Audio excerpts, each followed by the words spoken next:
تو پھر ان لوگوں کے گردنوں پر وار کر کے سر کو تن سے جدا کرنا یہ ایمان کی غیرت ہوتی ہے۔ اما بعد فاعوذ باللہ من الشیطان الرجیم، بسم اللہ الرحمن الرحیم۔ وَلَقَدْ كَرَّمْنَا بَنِي آدَمَ وَحَمَلْنَاهُمْ فِي الْبَرِّ وَالْبَحْرِ صدق اللہ العظیم۔ میرے واجب الاحترام دوستوں، کئی دنوں سے ملک پاکستان اور انڈیا کے مابین کچھ اختلافات چل رہے ہیں، اور سوشل میڈیا کی خبروں کے مطابق چھوٹے موٹے حملے بھی ایک دوسرے پر کیے گئے ہیں۔ تو اس حوالے سے میں چند باتیں آپ حضرات کے ساتھ کرنا چاہتا ہوں کہ میرے ساتھ فیس بک کے صفحے پر جتنے لوگ ہیں یا میرے جتنے دوست ہیں، میں ان کو ایک پیغام دینا چاہتا ہوں۔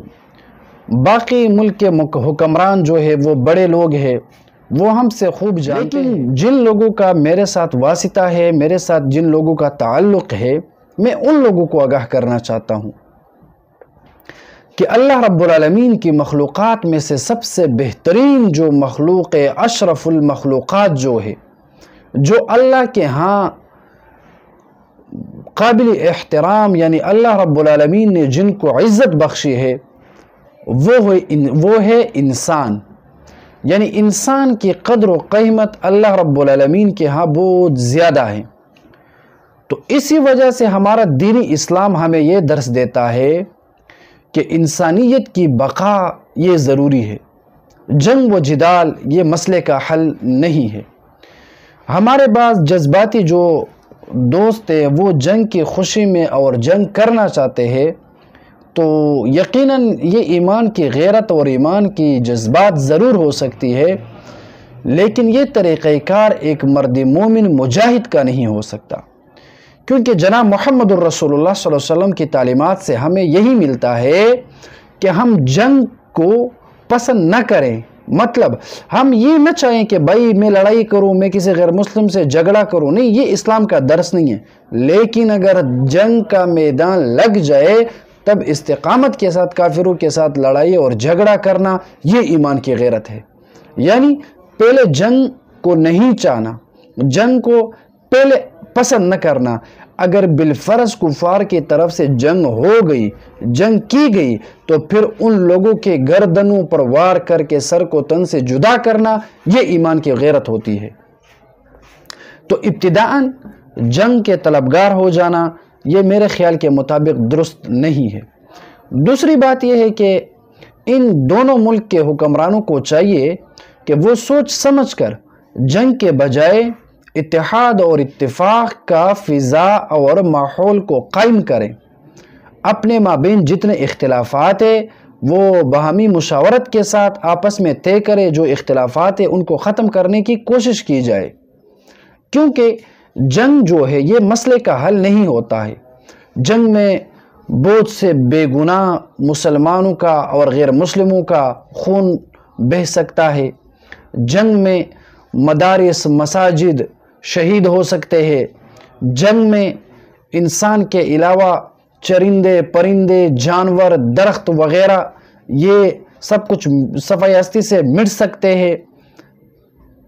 اس کے علاوہ جنگ کی وجہ سے اگر کوئی ملک لڑائی کرتا ہے، جنگ کرتا ہے، تو دیکھا جائے تو وہ ملک ترقی کے بجائے وہ کئی سال پیچھے چلا جاتا ہے۔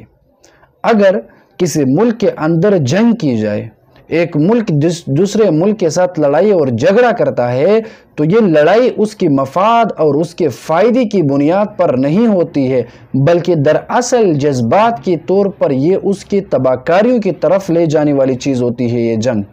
کیونکہ اب دیکھیں، اگر ملک پاکستان اتنے خسارے میں ہے، یا اسی طرح انڈیا کا جو ملک ہے وہ اتنے ترقی میں ہے، تو اس جنگ کی بنیاد پر ملک پاکستان اور بھی خسارے میں پڑ سکتا ہے۔ مالی نقصان ہو سکنا، جانی نقصان، اسی طرح دیگر کئی نقصانات ہو سکتے ہیں۔ یا اسی طرح اب اس دور میں میرے خیال کے مطابق انڈیا جو ہے وہ تھوڑی بہت ترقی پر چلتا رہا ہے، انڈیا کا جو ملک ہے، لیکن اگر وہ جنگ کرے گا تو تب یقیناً یہ ان کا زوال ہوگا۔ کیونکہ جب یہ جنگ کرے گا تو انڈیا کا مقابلہ ایک مسلم ملک کے ساتھ ہوگا، مسلمانوں کے ساتھ ہوگا، اور مسلمان کون لوگ ہوتے ہیں؟ جو 313 کا لشکر لے کر 1000 کو شکست دے، اس کو مسلمان کہا جاتا ہے۔ جو 40,000 لے کر 10 لاکھ کا مقابلہ کرے اور 10 لاکھ کو شکست دے تو پھر اس کو مسلمان کہا جاتا ہے۔ یہ وہ مسلمان ہیں جو خالد بن ولید رضی اللہ عنہ کے اولاد میں سے ہے، حضرت عمر بن الخطاب رضی اللہ عنہ کے اولاد میں سے ہے مسلمان۔ ان کے ساتھ لڑائی جھگڑا کرنے سے پہلے تمام ممالکوں کو، پوری ایٹمی قوتوں کو، پورے غیر مسلم لوگوں کو سوچنا چاہیے، جنگ کرنے سے کہیں پہلے 100 بار سوچنا چاہیے، کیونکہ مسلمان کا ہر مجاہد، مسلمان کا ہر فرد واحد، مسلمان کی افواج اور مسلمان ایک عام شہری یہ اپنے دل کے اندر جذبہ جہاد رکھتا ہے۔ مسلمان کا خون وہ جہاد کے لیے جوش کرتا ہے۔ مسلمان جہاد کے میدان میں اپنا بدن ٹکڑا ٹکڑا کرنے کی خواہش رکھتے ہیں۔ مسلمان اپنے بندوق اور گولیوں اور خنجر اور تلواروں سے دشمن کے بدن کو چھلے چھلے اور ٹکڑے ٹکڑے کرنے کی تمنا اور آرزو میں ہوتے ہیں۔ یہ وہ لوگ ہوتے ہیں جو جنگ اور جہاد کے میدان سے بھاگنے والے نہیں ہوتے، بلکہ جنگ اور جہاد کے میدان کو مسلمان خوش آمدید کہتے ہیں۔ یہ لوگ دنیا میں سب سے زیادہ جس چیز کے لیے خوش ہو جاتے ہیں تو وہ ہے کفار کے ساتھ جنگ کا میدان۔ اگر جنگ کا میدان لگ جائے تو پھر چھوٹے بڑے بوڑھے سب، سپاہی فوجی عام شہری، یہ سب کفار کے خلاف لڑتے وقت صف اول میں نظر آتے ہیں۔ تو اسی وجہ سے غیر مسلموں کو چاہیے کہ وہ مسلمانوں کے ساتھ پنگا نہ لے، وہ مسلمانوں کے ساتھ جنگ نہ کریں، یہی بہتر ہوگا۔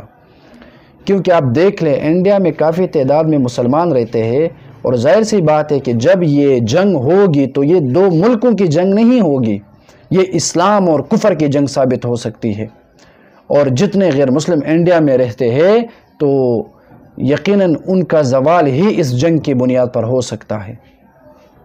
پھر بھی ہم امن کے قائل ہیں، پھر بھی ہم امن کے داعی ہیں، پھر بھی اسلام ہمیں امن کا درس دیتا ہے۔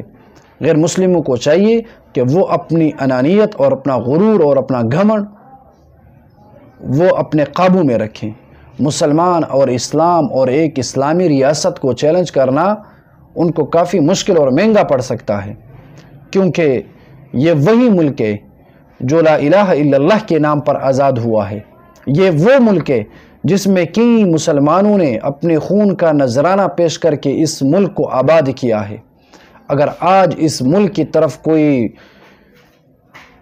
غلط نظر سے نگاہ کرے تو اس کی آنکھ نکالنے کے لیے اس ملک کا ہر بچہ، ہر نوجوان اور ہر بوڑھا اور ہر سپاہی وہ تیار کھڑا ہوا ہے۔ جو ہاتھ اس ملک کی طرف اٹھتی ہے تو انشاءاللہ مسلمان اس ہاتھ کو کاٹ سکتے ہیں۔ جو لوگ اس ملک کے خلاف سازشیں کرتے ہیں تو بتوفیق اللہ رب العالمین کے فضل و کرم سے ان لوگوں کی سازشیں کو ناکام کرنے کے لیے اس ملک میں بہترین نوجوان موجود ہیں۔ تو بہرحال جنگ یہ مسئلے کا حل نہیں ہوتا ہے، جنگ یہ انسانیت کی بقا کا راز نہیں ہوتا ہے۔ جنگ میں کئی نوجوان بے گناہ شہری قتل ہو سکتے ہیں۔ اسی وجہ سے جنگ کے بجائے باہمی مشاورت کی بنیاد پر اپنا اندرونی جو مسائل ہے اس کو حل کرنا یہ بہتر ہوتا ہے۔ اگر جنگ ایک بار لگ جائے تو پھر انشاءاللہ یہ جنگ پوری اسلام اور کفر کی جنگ ہوگی اور مسلمان غالب ثابت ہوں گے اور تمام ایٹمی قوتیں اور کفار یہ مغلوب ثابت ہو سکتے ہیں انشاءاللہ۔